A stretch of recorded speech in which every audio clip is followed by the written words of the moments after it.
April is Child Abuse Awareness and Prevention Month, and at CASA, Court Appointed Special Advocates, that is exactly what we do. We recruit and train community volunteers who then advocate for abused and neglected children in the family court system.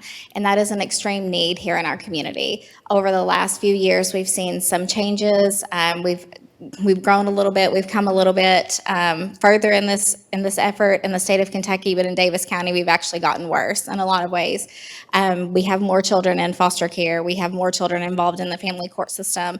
And a wonderful way that you can give back to your community is by engaging in volunteer services like CASA of Ohio Valley, where you can become a community volunteer and be a voice for a child who has been abused and neglected.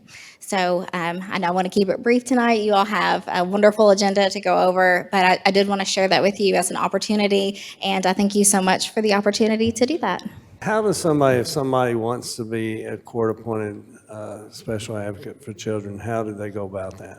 The first thing they would need to do is contact our office, and from there we would set up a short interview to make sure that we are right for them and they are right for our program. The only requirements are that someone be over 21 and they are able to pass a background check, and then of course that they're passionate and want to serve children. After that, it does take an extensive amount of training. So there's a 30-hour pre-service training that we offer in-house, of course, at no charge to anyone who wants to be a volunteer. And if anyone is interested, I would highly, highly recommend taking that, because you would learn a tremendous amount about just our community and how much the need is in the community. You would learn about poverty and child abuse and neglect, domestic violence, substance abuse, and how those impact children. After that, to be a court-appointed special advocate, you actually have to be sworn in. So after completing the training, you'd be sworn in by one of our family court judges, and then would collaborate with a staff at CASA to be assigned your first case and begin getting to know a child and advocating on their behalf. How many children might a person be an advocate for?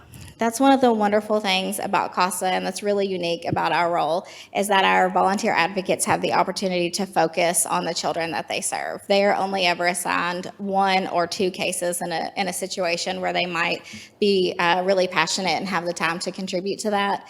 In those cases, they would be serving a family, so it could be 1, 2, or 3 children, but they would just be serving one family while they are being a CASA advocate. It is great, and it's difficult work. Very heart-tearing whenever you hear the stories of many of our children and what they live through every day. But how many cases do you currently have, and how many are really on the books that you need to serve?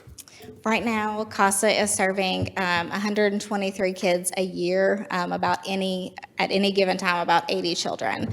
That's just a small number. Here in Daviess County, we're only serving about 20% of the children involved in family court.